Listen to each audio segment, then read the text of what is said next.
Shalom dan selamat pagi Bapak Ibu yang terkasih. Kasih karunia Tuhan senantiasa menyertai kita. Dan hari ini sebelum kita mendengarkan firman Tuhan, marilah kita berdoa. Kasih karunia dan damai sejahtera dari Allah Bapa dan dari anaknya Tuhan Yesus Kristus menyertai kamu sekalian. Amin. Firman Tuhan bagi kita hari ini diambil dari kitab Nabi Yesaya pasal 30 ayat 15. Demikianlah firman Tuhan. Sebab beginilah firman Tuhan Allah yang Maha Kudus, Allah Israel. Dengan bertobat dan tinggal diam, kamu akan diselamatkan. Dalam tinggal tenang dan percaya terletak kekuatanmu. Demikianlah firman Tuhan. Bapak Ibu yang terkasih, sudah berulang kali saya juga mengatakan kepada kita dan akan saya katakan kembali bahwa setiap manusia pasti akan mengalami tantangan di dalam hidupnya. Ketika kita mengalami tantangan, bagaimana respon kita terhadap tantangan itu? Ketika bangsa Israel mengalami tantangan, mereka berpaling dari Tuhan. Mereka mengandalkan negara, kekuatan kerajaan yang ada dekat dengan mereka untuk membantu mereka, yaitu Mesir. Dan itu bisa kita baca dari pasal 30 ayat 1 sampai 14. Mereka tidak lagi mengingat bagaimana Allah menyertai mereka keluar dari Mesir dan melakukan segala mujizat-mujizat, sehingga mereka semakin nyata melihat Allah peduli dan Allah Maha Kuasa. Tetapi justru mereka lupa dan berpaling kepada manusia. Maka Allah pun murka dan mengatakan bahwa mereka akan dihukum kecuali mereka kembali dalam pertobatan. Bagaimana dengan kita hari ini? Ketika kita mengalami tantangan hidup, bahkan mungkin begitu menyesakkan hati, apakah kita mengatakan, sudahlah Tuhan, ambillah nyawaku? Atau kita tidak lagi memiliki semangat?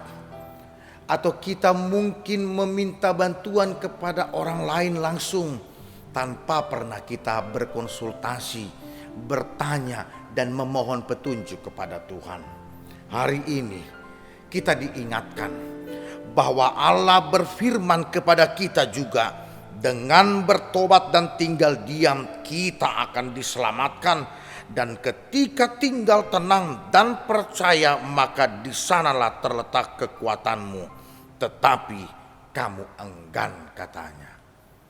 Bangsa Israel enggan meminta pertolongan dari Tuhan, dan bila kita juga enggan memohon pertolongan dari Tuhan, maka kita pun sering akan menemui bukan solusi tetapi persoalan yang semakin mendalam dan semakin rumit.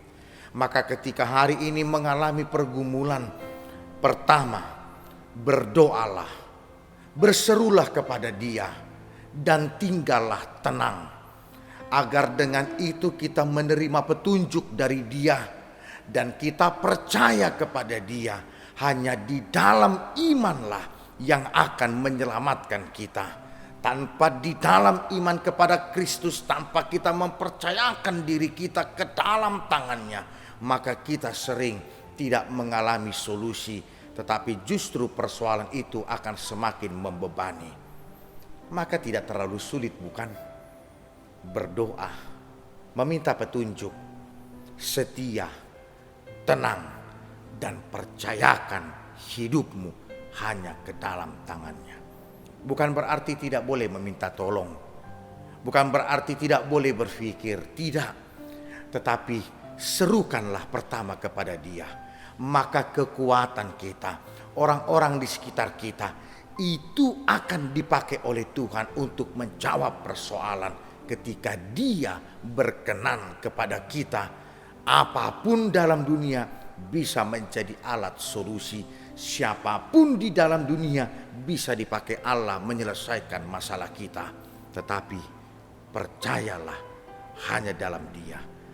Tetaplah beriman kepada Yesus dan tenanglah, tenanglah dan percayalah. Ini juga dikatakan di dalam 1 Petrus 5 ayat 7. Serahkanlah segala kekhawatiranmu kepadanya, sebab ia yang memelihara kamu. Selamat bergumul, tetapi selamat untuk tetap setia dan berdoa, berseru kepadanya. Ia mendengarkanmu, karena itu tenanglah, kekuatanmu akan terlihat karena dia memberikan kekuatan. Amin, kita berdoa. Kami mengucap syukur Allah bahwa Engkau memberikan kekuatan kepada kami. Engkau menyertai kami dalam perjalanan hidup kami. Begitu banyak tantangan dan kesulitan yang telah kami hadapi pada masa lalu, dan saat ini kami nyata bahwa untuk menghadapi masa yang akan datang, kami hanya bersandar di dalam pengharapan yang hidup di dalam iman kepadamu, dan itu akan memenangkan kami. Firman-Mu meminta kepada kami untuk percaya, untuk tetap tenang dan hanya mengandalkan Engkau. Dan ketika kami enggan, maka di sanalah kami akan semakin membebani diri kami, bahkan kami akan dapat berbuat dosa ketika menyelesaikan persoalan kami. Karena itu kuatkanlah kami menghadapi tantangan hidup kami kepada seluruh jemaat-Mu. Berikanlah kesabaran dan berikanlah Roh Kudus untuk mengajarkan dan memimpin perjalanan hidup mereka hanya dengan mengandalkan hikmat daripada-Mu saja. Sehingga ketika hari ini kami sakit, kami mampu memenangkan itu dalam pengharapan Tuhan akan menyembuhkan. Ketika hari ini kami bergumul akan pekerjaan, Tuhan akan membukakan pintu pekerjaan untuk kami sesuai dengan rencana-Mu. Karena kami percaya rancangan-Mu adalah rancangan sukacita, bukan duka cita. Kami serahkan hidup kami dalam tangan pengasihan-Mu. Kemenangan sukacita hanya ada dalam Kristus Yesus. Kami memuji-Mu dalam Kristus Yesus Tuhan kami. Kami berdoa dan ucap syukur. Amin.